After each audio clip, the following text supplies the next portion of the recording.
নমস্কাৰ বন্ধুসকল, এছএছচি আসাম 2.0 চেনেলৰ অন্য এটা ভিডিঅ' লৈ আপোনালোক সকলোকে স্বাগতম জনাইছোঁ।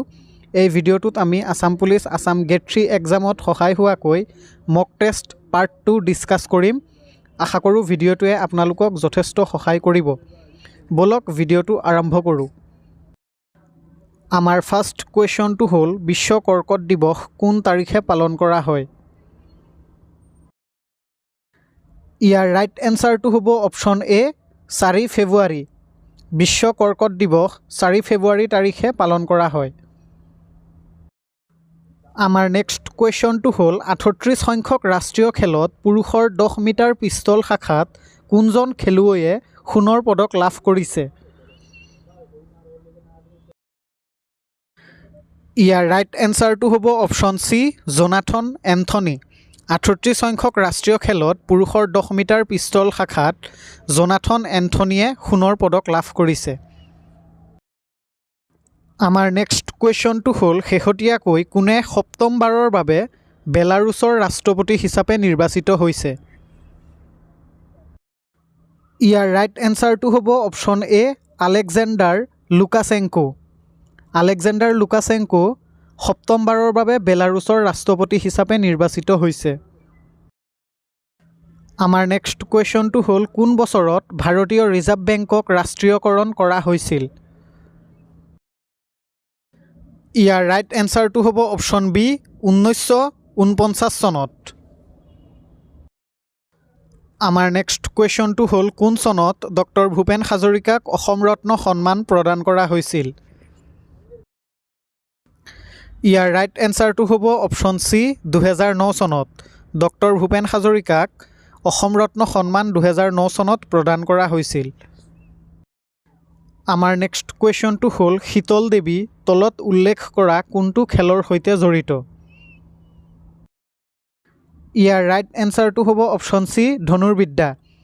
শীতল দেৱী ধনুৰ্বিদ্যা খেলৰ লগত জড়িত এগৰাকী খেলুৱৈ।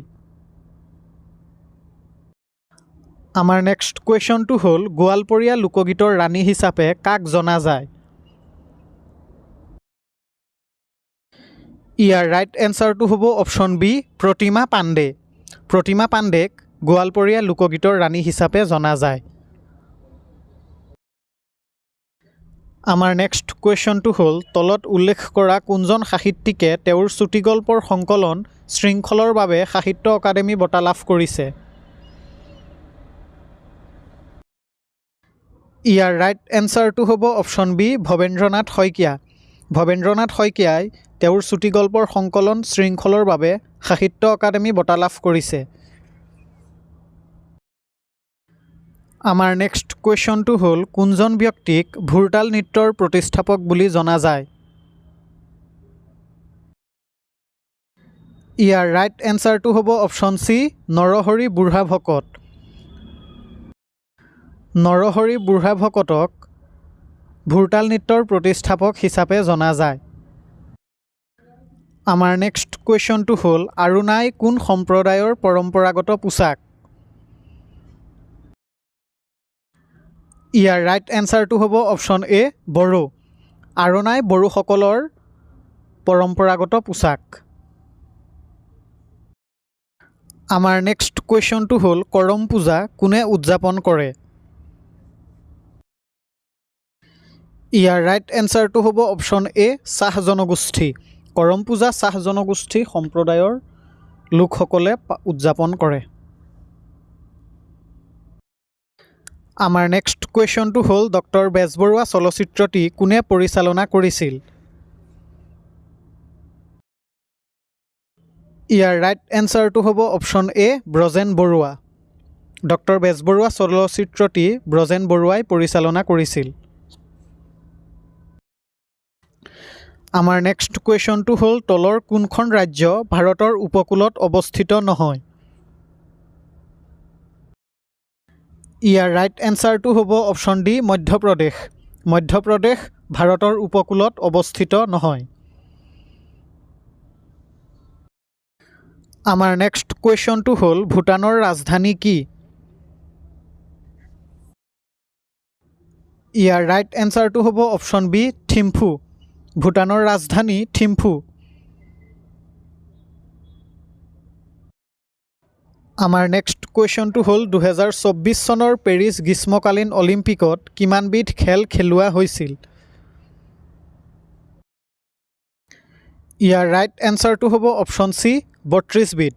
2024 চনৰ পেৰিছ গ্ৰীষ্মকালীন অলিম্পিকত 32 বিধ খেল খেলোৱা হৈছিল। আমাৰ নেক্সট কুৱেশ্যনটো হ'ল স্বাধীন ভাৰতৰ প্ৰথমগৰাকী আইন আৰু ন্যায় মন্ত্ৰী কোন আছিল? ইয়াৰ ৰাইট এনচাৰটো হ'ব অপশ্যন এ ভীমৰাও ৰামজী আম্বেদকাৰ। স্বাধীন ভাৰতৰ প্ৰথমগৰাকী আইন আৰু ন্যায় মন্ত্ৰী আছিল ভীমৰাও ৰামজী আম্বেদকাৰ। আমাৰ নেক্সট কুৱেশ্যনটো হ'ল ভিক্টোৰিয়া মেম'ৰিয়েল কোন ঠাইত অৱস্থিত? ইয়াৰ ৰাইট এনচাৰটো হ'ব অপশ্যন এ কলকাতা। আমাৰ নেক্সট কুৱেশ্যনটো হ'ল কোন চনত সংগীত নাটক একাডেমীয়ে সত্ৰীয়া নৃত্যক শাস্ত্ৰীয় নৃত্যৰ মৰ্যাদা প্ৰদান কৰে? ইয়াৰ ৰাইট এনচাৰটো হ'ব অপশ্যন ডি 2000 চনত। সংগীত নাটক একাডেমীয়ে সত্ৰীয়া নৃত্যক শাস্ত্ৰীয় নৃত্যৰ মৰ্যাদা 2000 চনত প্ৰদান কৰিছিল। আমাৰ নেক্সট কুৱেশ্যনটো হ'ল পঞ্চতন্ত্ৰ নামৰ কিতাপখন কোনে লিখিছিল? ইয়াৰ ৰাইট এনচাৰটো হ'ব অপশ্যন এ বিষ্ণু শৰ্মা। পঞ্চতন্ত্ৰ নামৰ কিতাপখন বিষ্ণু শৰ্মাই লিখিছিল। আমাৰ লাষ্ট কুৱেশ্যনটো হ'ল ভাৰতৰ প্ৰথম নাগৰিক হিচাপে কাক জনা যায়?